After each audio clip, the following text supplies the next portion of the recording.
It is Greetings. 11:40. I'm Mary Ann Goodwin, the Executive Director of the Library, and as of last summer, the Chair of the IRB Committee. Okay. I will tell you I had never served on the IRB Committee. I had my experience with this topic. It started when I was in graduate school doing my doctoral work, and of course, one of the steps you do when you start research is learn a little bit about IRB, so I'd had the experience of going through that process. I've applied for a couple of exemptions as director of the libraries or in e-learning, and so that's kind of where I'm coming from. So I don't purport to be an expert, but like you, I'm interested in this topic. I think it's really fascinating and important, and I'm really pleased that you're here, and we'll ask each other questions if we need to and figure things out. So you know who I am. Who are all of you? Bonnie. I am Bonnie Dean. I work over in Human Services. And you're a name I see frequently, so it's nice to see you in person. I hope it's Yes, always. I'm Shirley Mills. I'm a librarian and also I'm part of faculty development. So thank you for coming. WOT is Grant Manager Addiction Studies. Okay. I'm Terry Shevlin with the Head Start. I'm Julius DeFoo, and I'm over in counseling and also faculty development team member. I'm Eric Flott. I'm in the math department, but I'm here because I'm on the pathway, stay on the path. And so I'm going to be editing the IRB document. So I might as well figure out what it is about, how it works, and So, yeah, we'll talk, and it may be we're gonna look at the exempt applications more than the expedited or full board, but, you know, the principles underneath it stay the same. So I did see your email today, so thank you for coming, Okay. representing that team. I've talked with Jackie Yeah, quite a bit, awesome. so, yeah. All right, well, so my goal today, as I said, is to give you a really basic introduction to what the IRB is and kind of where it came from and why it's important. And so that's my goal. For you, what I'm hoping you will get from today is the ability to define just what human subjects research is. Because it's a little more nuanced than you might imagine, and there's lots of, if you go out and look at IRB sites around the country, many universities have elaborate spreadsheets. They have lots of decision trees because this is not as straightforward and easy to define as it sounds like it should be. I also want you to be able to identify the kinds of projects that need IRB support, approval, because not everything that we call research requires IRB intervention, I'll say, but you don't have to go through that process. So I think it's important to know, even if you can't answer the questions and you call me for more help, it's important to know that there are nuances there. I want you to be able to find the resources we have online, and most of the applications are there. There's some resources. I'll give you a heads up. This has been on my priority list since last summer, and it's still on my priority list, but I'm getting closer to fixing and making the pages a little bit more useful, I hope. And at the end, I'd like you, because most people, if they're going to engage with an IRB project, use they have exempt projects.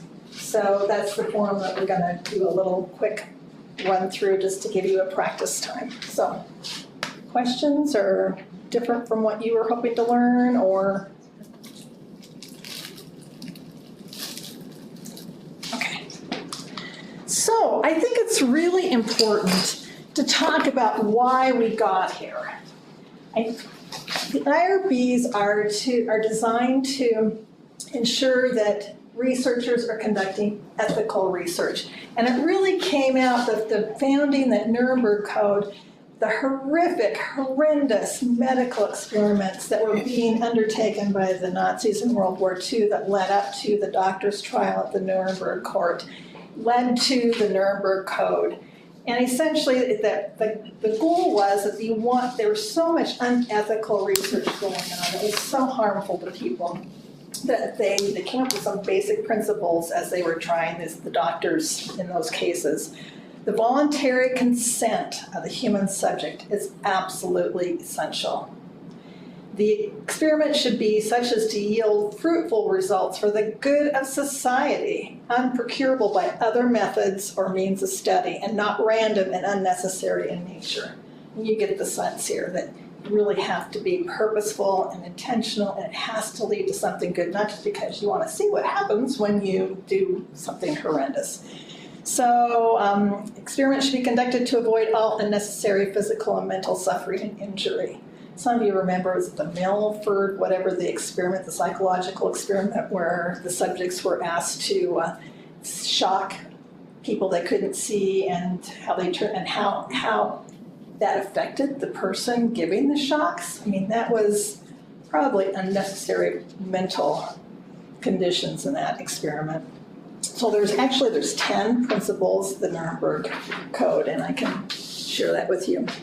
So, and then you'll notice a lot of this has to do with medical experimenting. So the Kefauver amendments to the FDA before the thalidomide debacle, where expectant mothers were given thalidomide to deal with morning sickness problems, and ended up damaging their babies, so the limbs were shortened, and it was, quite horrific also. So the US Congress decided that we need to amend the FDA's rules and regulations to require that drugs be tested to make sure that they're effective at doing what they are purporting to do, and that they don't harm the people taking them.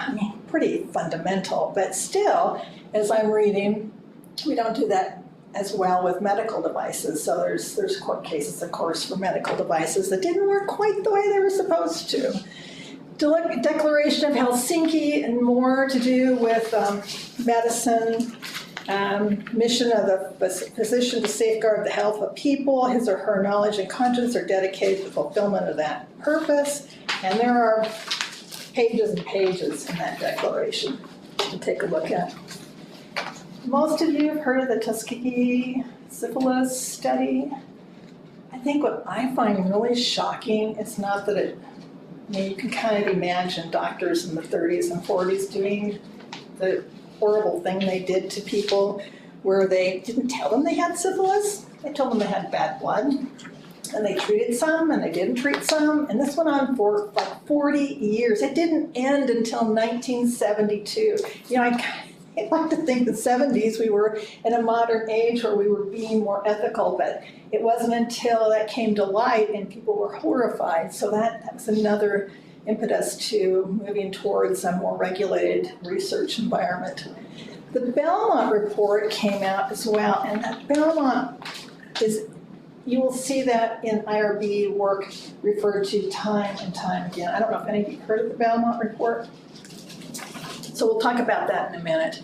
But that was foundational to the development of the Common Rule. It's called the Common Rule. It's really the Code of Federal Regulations, 45, Section 46, that put into place regulations so that universities doing research, anybody doing research with federal dollars, has to abide by certain principles, and they're all very well laid out. And unfortunately, our procedures and policies are well in line with not only the 1999 original laws, but also with the revised common law that was passed last year. So we're in good shape that way.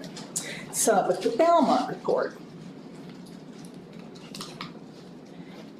3 principles that are absolutely essential when we're doing research with human subjects: respect for persons, benefits, and justice. And I think it's really important to talk about what those mean. So, respect for people, you have 2 separate moral requirements. One is that individuals, humans, need to be treated as autonomous agents. They need to be treated as individuals who have agency, can make decisions for themselves, and act in their own best interest. And people with diminished autonomy are entitled to extra special protection. So you'll see lots of rules around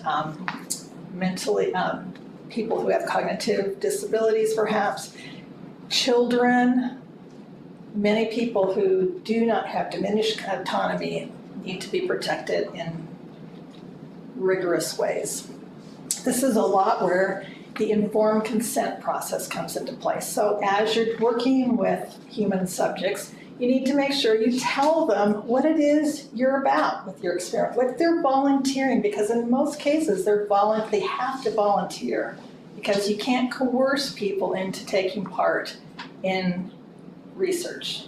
So informed consent is can be very lengthy, very detailed. It needs to be written at a level that people can understand. So for example, one of our librarians across town is doing a project this year working with the English as a second language students. And so one of the things I talked to her about as she was getting ready to set up her program was, you need to make sure that the consent material is understandable by the students who are going to be signing it. It needs to be written in the level of language that students learning English can understand and totally comprehend what it is that they're deciding they're going to volunteer to help you with. So there are some, just keep that in mind as you're writing things. If you're writing for a math audience, you might have a different language than if you're writing for someone like me who's still, a cosine, I don't know, it's a math term, right? I think,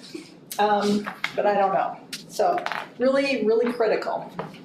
And if you're doing your consenting form properly, then you're respecting the people who are coming to help you. And also volunteer has to be part of it. Coercing individuals into participating is contrary to respecting who they are. So that's why some groups of people like prisoners, you have to be very careful about how you set up research to work with them, because they're in an environment that does not necessarily lend itself to their free and willing participation. You have to be really careful. In the workplace, if you're doing something like a climate survey, again, are you coercing people into participating in that survey, or are they freely participating? Just little nuances that you might not think, most of us just don't think too much about it, but the IRB people have been tasked with thinking about those things at that kind of level. So benefits. That means that your persons are treated in an ethical manner, not only by respecting their decisions and protecting them from harm, but also making efforts to secure their well-being. So you have an obligation to do no harm.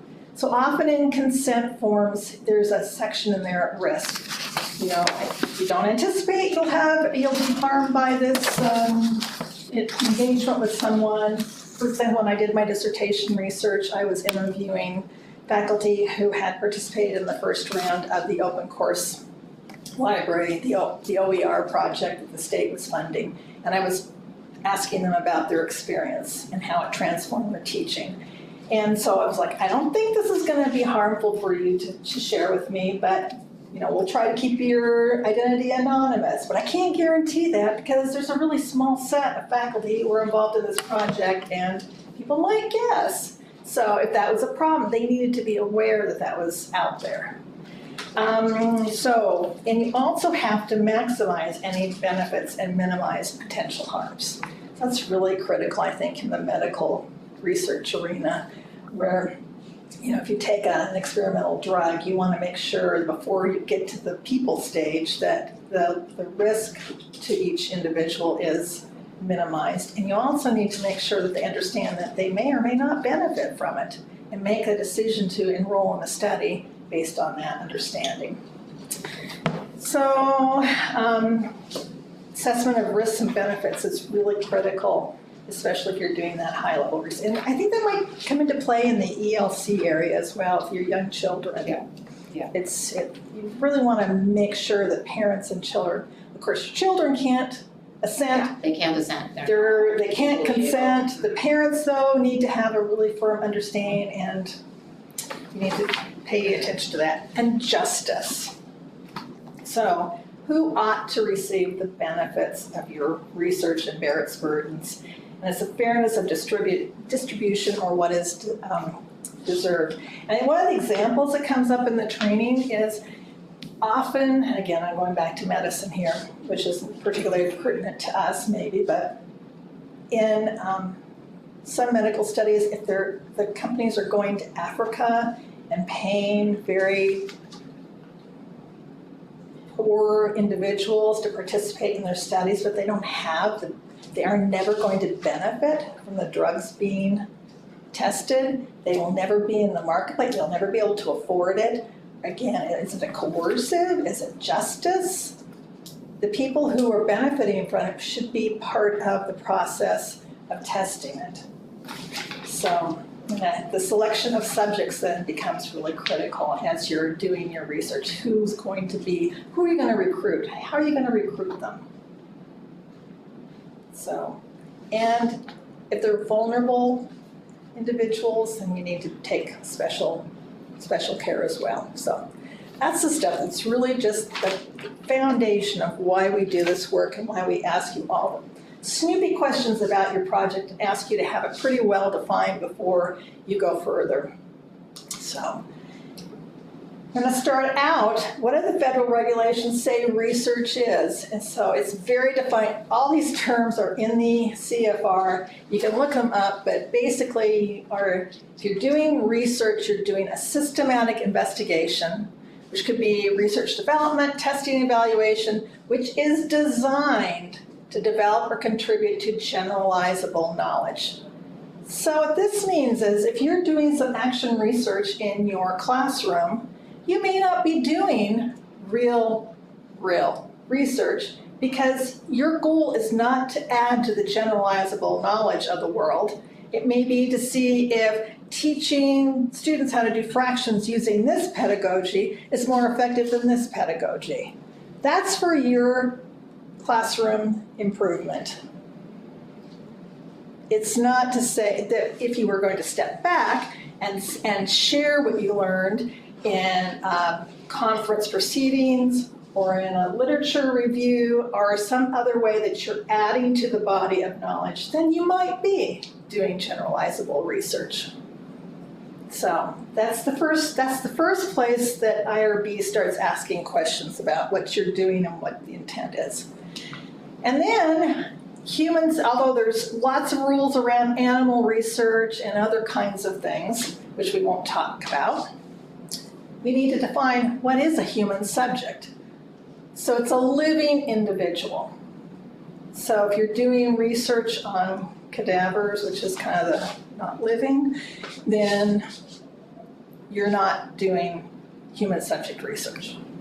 So you have to have a living person, but there's some caveats. So you're either obtaining information or biospecimens through intervention or interaction with the individual, and you're using study, analyze information or biospecimens. Or, so not and, but or, you obtain, use, study, analyze, or generate identifiable private information or identifiable biospecimens. That whole issue of being able to identify people comes up time and time again. And as a researcher, it's your obligation to try to ensure the anonymity and confidentiality of your subjects. That's one of the harms that comes into the consent form. So, of course, there's exemptions. And if you look at the small print, I don't have enough of these copies, but if you want to share, I just thought I had made copies of everything today, but I didn't. The exceptions also have exceptions. So yes, that's why it gets kind of complicated. So for example, if you're, again, going back to the example of teaching and trying different pedagogies to see if you get improvement, it might be you're conducting an experiment with your students in an educational setting using normal educational practices, it would be exempt. But there might be some situations, and if you look at the back of that page, it has examples of times when an exemption is in place and a time when a study might fail the exemption test. So I'll let you take a look at that really quick so you can kind of start getting a sense of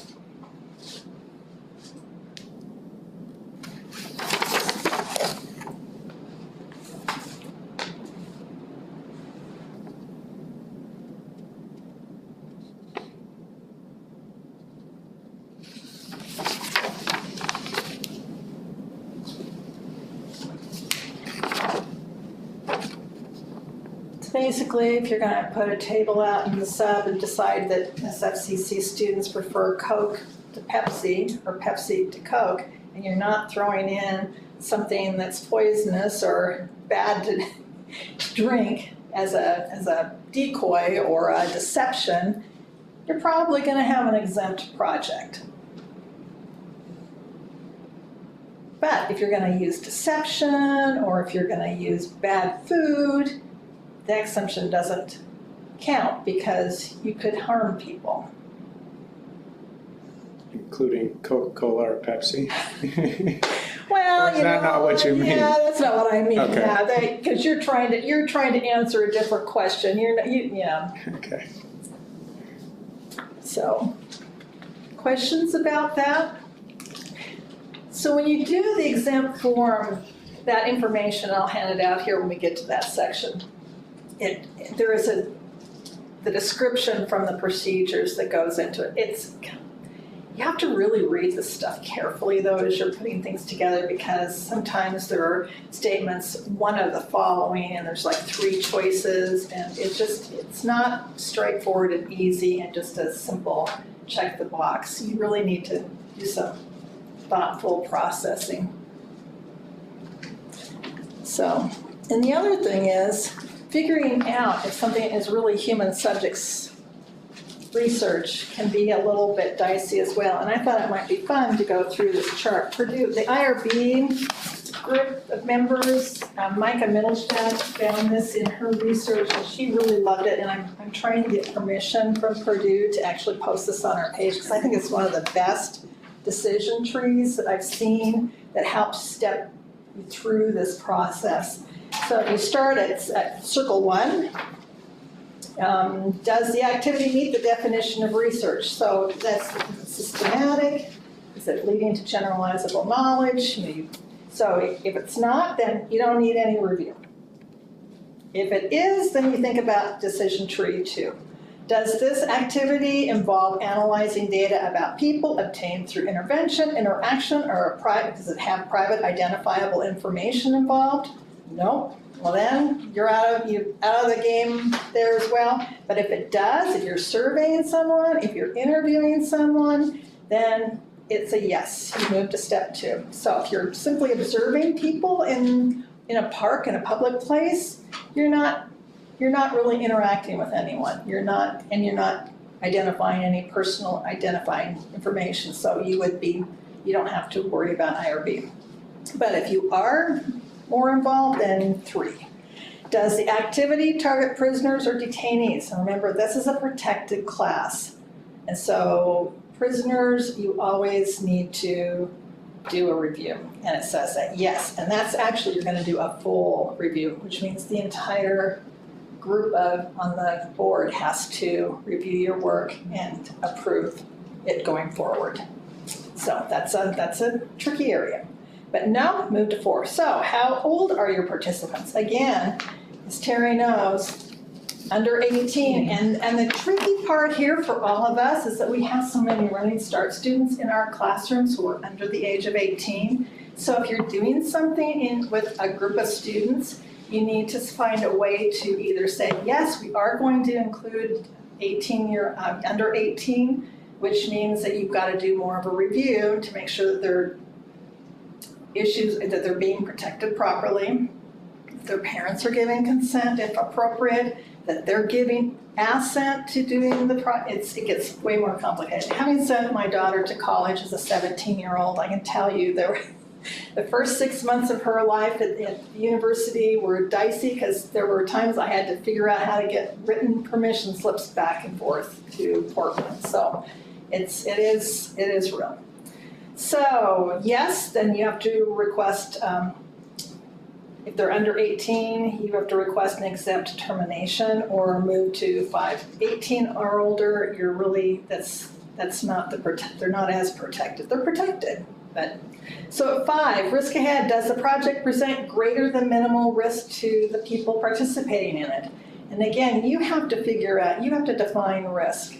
And it's usually minimal risk or more than minimal risk.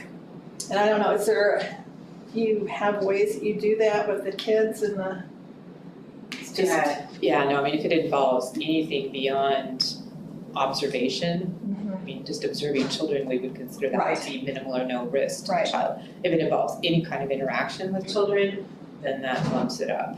As soon as we have somebody interacting with kids who's not one of our staff, we've just bumped it up. You know, and it's really, you have to be careful. I reviewed a request from a student from one of our local area universities who was doing a project with students that she interned with. And because there was some concern about triggering, she, in her consent form, had a very lengthy section about if this triggers anything, if this brings up anything that you're concerned about, here are resources that you can go to get help with that event. Please make sure so you have to identify that yes, this could happen, and how do you mitigate it, so. And then 6, does the project involve only the collection of blood samples, biological specimens, data, whatever? So no, it doesn't, then you have,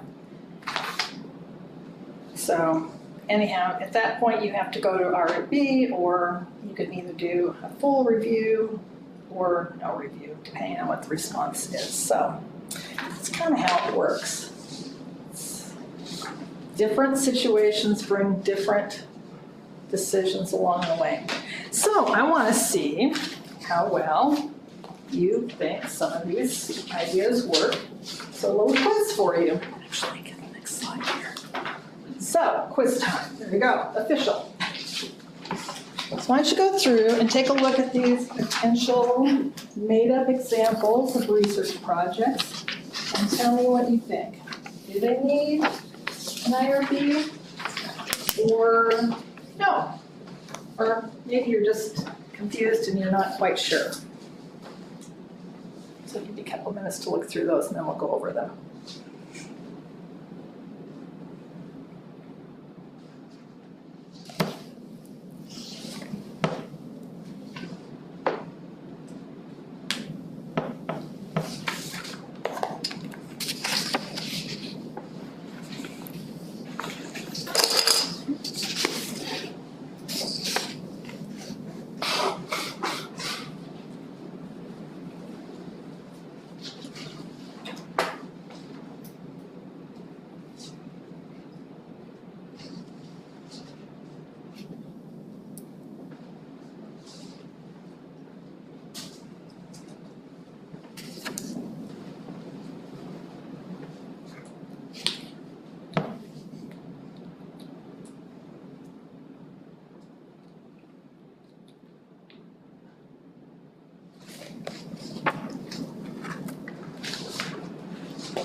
Ready?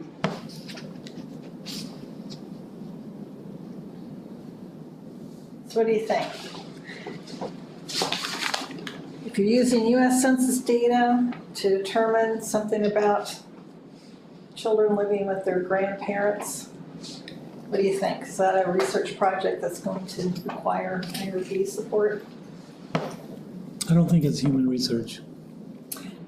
So, publicly available data, no identification once it's all aggregated by the census folks. So you are correct, that would likely not be requiring IRB support. It's not considered human subjects research, probably. So a researcher plans to survey individuals in order to determine how are residents of New City preparing for the next hurricane. do you think? So yes, Because, you're collecting personal information. Like, I'm just thinking of, like, the exemptions, don't think it necessarily falls under any of them. well, you're interacting with people, whether it's interviewing, surveying, somehow there's an intervention, an interaction with humans, and there may be things that identify them on that survey. So yes, you likely should go through IRB for this kind of study. How about the blood samples? They were left over from a diagnostic test. They've been abandoned. What do you think? Yes. Yeah, you still need to likely have that approved. Now, how you get consent for that, it's something you're gonna have to think through, but it would likely be something that you would need to get, particularly because you're looking to find out who in your population. You might be able to identify individuals by name, and so you need to be really careful about how you do that kind of a project. But there's no identification at all for the blood samples. I didn't pay attention to the medical ones because it doesn't apply to me, so I don't actually. I kind of skipped over what they said about specimens, but How do you know you can't identify them? they're unlabeled, they're just. Well, but they probably were labeled originally. The labels are gone. Besides, the zombies aren't human subjects. The zombies may not be, yeah. Loophole. That's a, actually, boy, I should have thought about that when I was making up my, All right, so, well, obviously, the next question though, because you're trying to make sure that young adults do not become zombies, and so you want to see how well this new vaccine works. What do you think? And how about the last one, the dog park?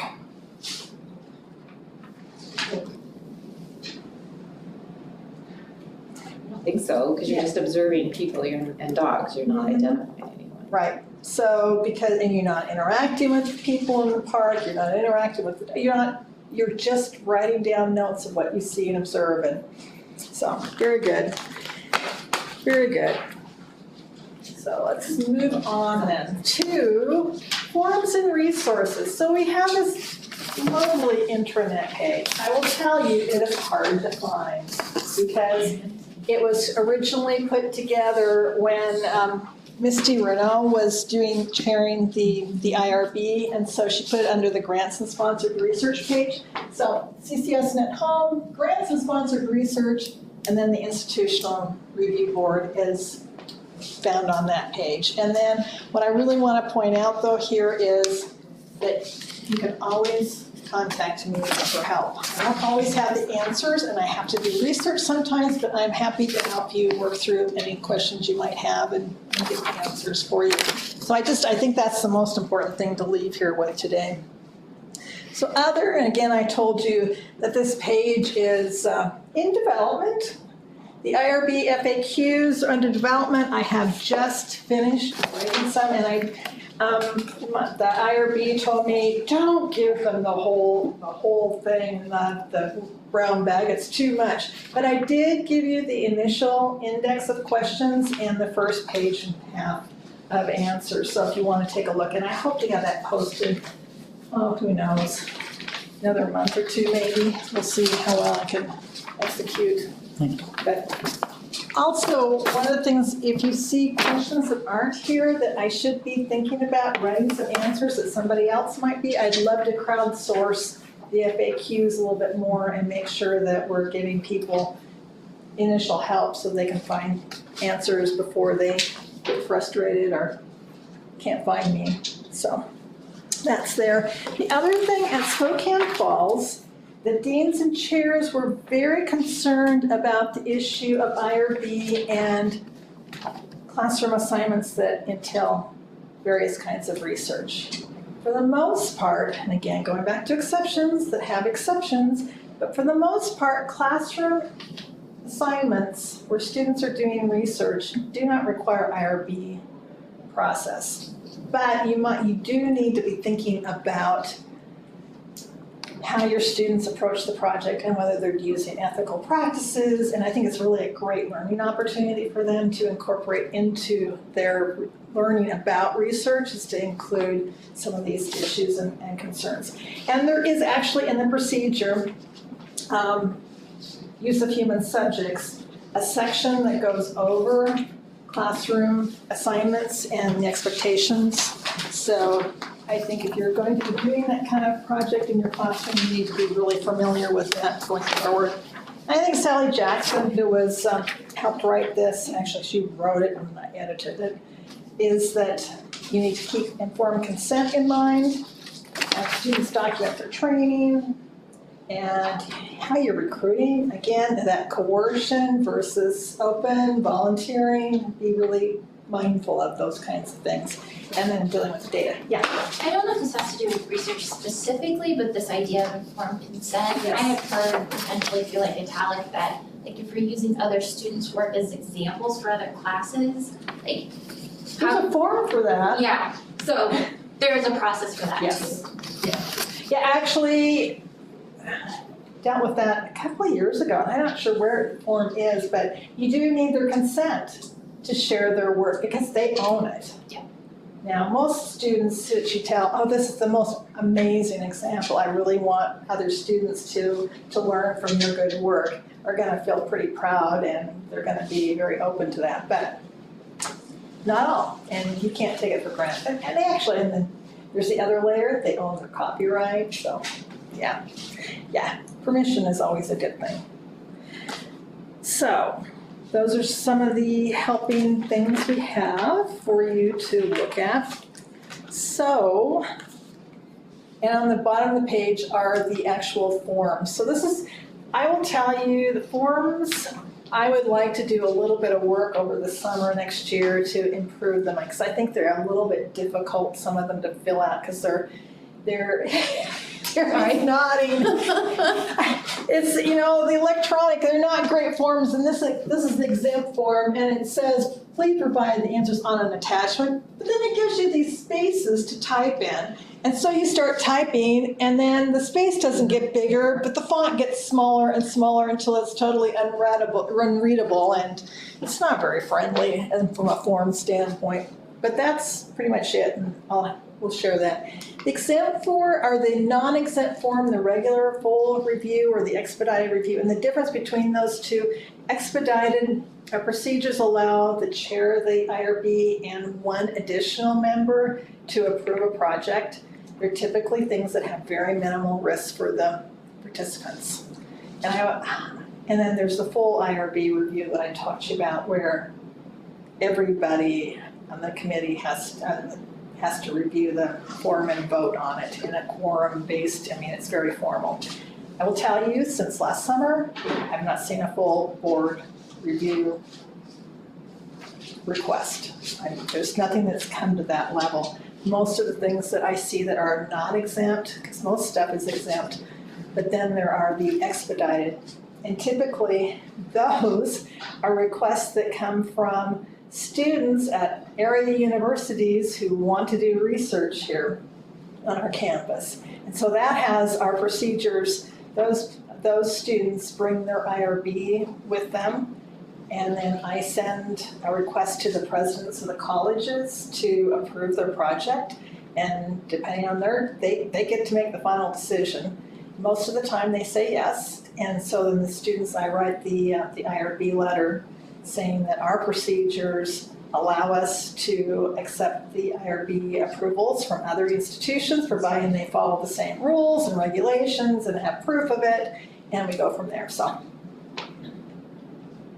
not terribly mysterious, but we all try to work together. So, as I promised you, we can practice actually drafting out a quick little exempt request. And so I'll pass these around too.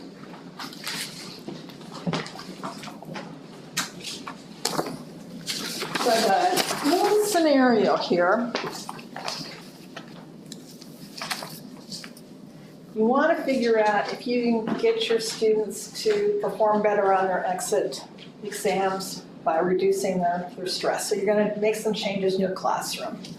And so where would you go? So the application here requires you a few questions, actually, because as I mentioned, I made you another form because the squares for answering the row questions is too small to write in.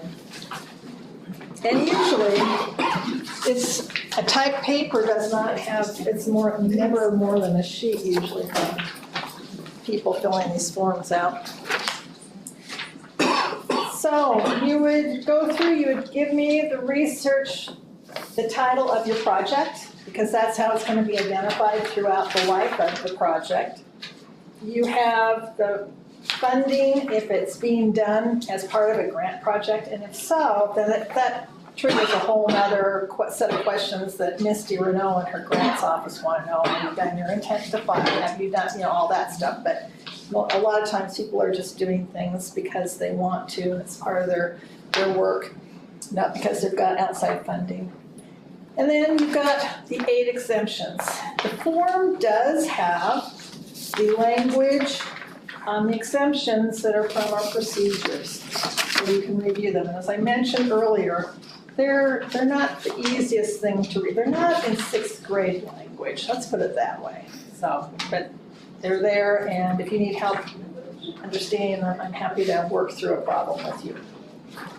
So you do that. The things that people have problems with here are, again, filling out adding the paper instead of trying to type in the boxes, remembering to sign their form, and, because again, I think this is a problem with the form more than the people, you need your supervisor's signature in the back.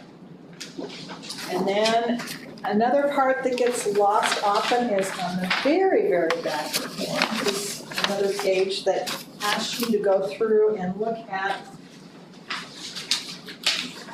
identifying any particular populations that might be vulnerable. So, pregnancy prerequisite, are you working? That leads to more scrutiny. So they're all there. You don't want to be dealing with alcohol, drink 3 drinks and have a joint and see if you can drive your car down the parking lot safely. It's probably not something we're going to look kindly on in the IRB process, but what do you think? You want to go through and see if you can jot down some notes and see what you might come up with that answer? The 4 questions that are really going to be considered heavily are, why do you think this project is exempt? So you're going to identify checking the box which exemption, and then you're going to spell out why that project is exempt. And state the purpose and the methodology of the research. It doesn't have to be involved, but it's going to have to be, I'm going to survey students, I'm going to do this intervention, I'm going to pre-test, post-test, but spell it out. Make it really clear to the IRB what it is you're going to do as part of your interaction, your intervention with the human subject. And then especially, what are your subjects going to do? They're going to complete an assignment, they're going to fill out a survey, I'm going to interview them, I'm going to transcribe the interviews, and then I'm going to do a qualitative assessment of the data resulting from the interviews. Whatever you're going to do, just spell it out. And then if you're going to be using anonymous data, tell us why it's anonymous. Anonymous versus confidential. They're 2 different concepts. They get conflated a lot of times, but it's really important to be able to tell how a lot of times you don't have anonymous data, especially if you're working with a classroom of students. You know who your students are. You've got their ID numbers. But how are you going to make sure that that information doesn't get involved in the final reporting where you're sharing the out results? What are you going to do to make sure it's safe? Are you going to substitute the ID numbers of the students with codes? Are you going to take your interviewees and give them new names? I mean, these are common techniques that people use. So, want to give that a whirl and see what you come up with? Or you can use an example from your own that you're thinking about. You don't have to use mine.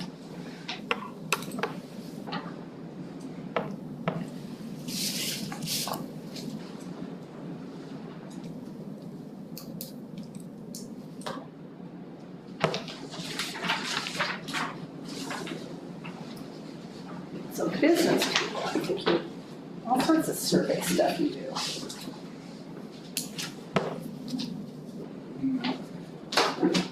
I do surveys of my students in class in West LA for business stats. But if it's in any vague way sensitive, then I basically give everybody a little index card. They come up, I leave, I put it on my desk, I shuffle them all around and stuff. There's your anonymity. So, yeah. Thank you. That was useful, thanks.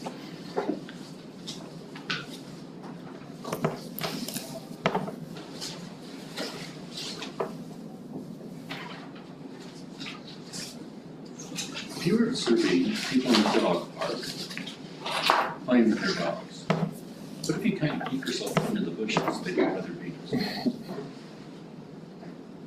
Well, I'm observing, they should never really, unless they're paying attention to people writing lots of notes, I don't know. I don't think you have to go undercover, but. Because I was thinking actually of a specific study that was published, that they were looking at hand washing behavior of people in public bathrooms. And so in half the experiment, they were sort of standing by the mirror, kind of grooming themselves or whatever, and people would use the facilities and they'd leave, and they would know whether the person washed their hands or not. But the other part of the experiment is they would go in, stand on one of the on the toilet in one of the stalls, so the people thought they were alone in the bathroom. Then they would use the facilities and they'd report whether they wash their hands. Really? So did being observed make a difference in Yes, they were being observed, but did they know they were being observed? Half it was, but it was a public restroom, but on the other hand, they thought they were alone in one of the conditions.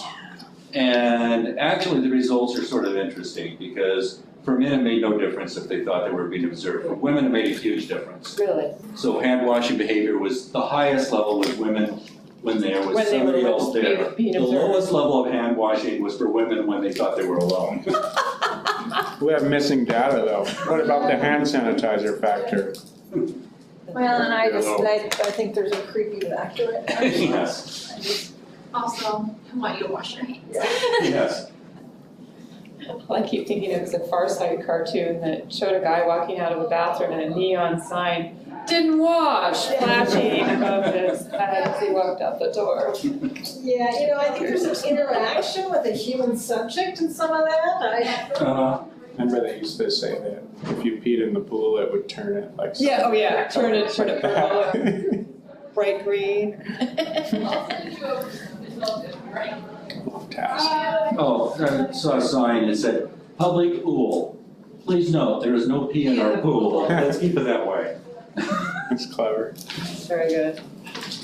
So as we're finishing up, any questions about what you're finding there, or does it look less mysterious as you walk through the basic exempt form? Well, the updates have like examples filled in, like example forms, like this is what a completed one might look like. Yeah. I always do really well off of examples, and Okay. I know when I did mine, I was like, I wish I could just have one to look at. You know, and some universities have done that. I was looking at them last night, and that's a great thing for me to add to the FAQs of some examples. Okay, that's great suggestion. Even if it's just examples of some of the open-ended questions. Yeah. Like how do people actually fill them out, or what's a good example? I should get Melinda's last IRB because she did an excellent job. She would give me But only to permission. get permission. I got it, and I used it as an example, so I agree. Yeah. Actually, I have a question about the student campus climate survey that I guess is about to take place. Because years ago, I was involved with psych research at the University of Washington. And one of the rules is students had to be able to withdraw at any time from an experiment without any penalty. Yes. So if it was for extra credit, if they left after 1 minute, said I'm Still got done, the they credit. still got full credit. Well, this survey says at the end, you run off a sheet that you've completed the survey and you're only entered in their contests or rewards for people who have completed, which means you can't withdraw without penalty. if you withdraw in the middle of it, you aren't qualified to enter the raffles or whatever you want to call these things that they were having. And I thought, oh, gee, at the UW that would be slapped down immediately. But I didn't know if that was a federal rule That's or a UW interesting, rule. because I just looked at Sally's IRB for that and I essentially approved it, given that it was approved at UCLA. But that brings up a really interesting, I'll run that by her. Yeah, so it's just the difference. Yeah. I mean, you can have differences from one school to another because we have rules that, Yeah. you know, are specifically we've decided to have adheres and stuff, but that's the only thing about that proposal that struck me as kind of like, oh, well, that's really different from what I'm used to with that different school, different time, different context. Mhm. Now, you were talking about people coming in and have approval someplace else. Yes. I know of a case, a researcher at the University of Washington, this again was years ago, and she applied for approval on an experiment through IRB and was denied. But she had a co-author at another university. They then applied at the other university's IRB and got approval, and they went ahead and did it. And it's like, I don't know, is she in trouble here at the UW? Because our IRB had disapproved this exact proposal, but the other co-author school had approved it. So I think that is evidence of the fact that there's not cut and dried absolutes. Mhm. This is not. It's very nuanced, and it could be whoever was reviewing that in the context of how they were reviewing it. Mhm. It met their rules and the regulations that they had in place. So I don't know. It is very, the training is out there. There are times when I'd go through it and I'd say, oh, this is obviously, and the answer would be, no, it's not. It's like, oh, really? God, there's a lot to learn here, so. And it is really nuanced. I'm a part of the community group that just through EWU did a community survey. Oh, sure. And getting through their IRB, we had to go back to their IRB board 3 times to get final approval because at the first time, no, you didn't we need more information about this. So it was like, and we were doing it with one of their faculty, but it was really interesting process. I've been through it a few times with WSU, and they're pretty cut and dry. Their chair won't even put it forward to the full IRB until you dotted all your I's and crossed all your T's. So you're pretty guaranteed that they're going to review your proposal and either yay or nay it right there. They're not going to come back and say, we need more information. So it was really different going through that with Eastern. And it was just a little tiny, 200 people survey. But they really picked it, which is their job. Yeah. And most universities have full offices devoted to this. This is their job. It's like, well, this is kind of one of my activities, and the faculty that are on the committee are really dedicated. I'm really impressed with the amount of thought they put into looking at material. But the fact is, none of us have that depth of experience, and so we do the best we can to make, again, we're looking to protect the individuals who are involved in the projects you're proposing, so. Thank you. Yeah, so any questions comments about the form, things you'd change about it? One of the things I'm not very happy about with the exempt form is that I would like to see the consent forms shared with, because oftentimes exempt research still needs to have informed consent, so, and knowing that the researchers have taken the effort to do that before they send things out, would help me, so. I think along the lines of samples, having some samples of consent forms would be really helpful. And the FAQs, I do have some links to some places, but yeah, that's out there too, yeah. I We agree. ended up with some really long ones. Yeah. And we could do a whole workshop on consent forms, because it's very prescribed what you have to talk about and what you have to address. But it's meeting the language requirements of the people you're trying to work Right. with is really, whether it's a Yes. second language or whether it's just a low language level. Mhm. And I'm sure you run into that when you're consenting Yeah, certainly. parents Our Head in Start some of your folks, projects. Yeah. Yeah. All right, well, thank you so much for coming, everybody. This has been wonderful. It's been fun for me to share a little bit of what I've learned over the last 9 months. Yeah. I still have much to learn. Trial by fire. Yeah. Definitely a learning game. Yeah. So, and I will, examples, perfect input.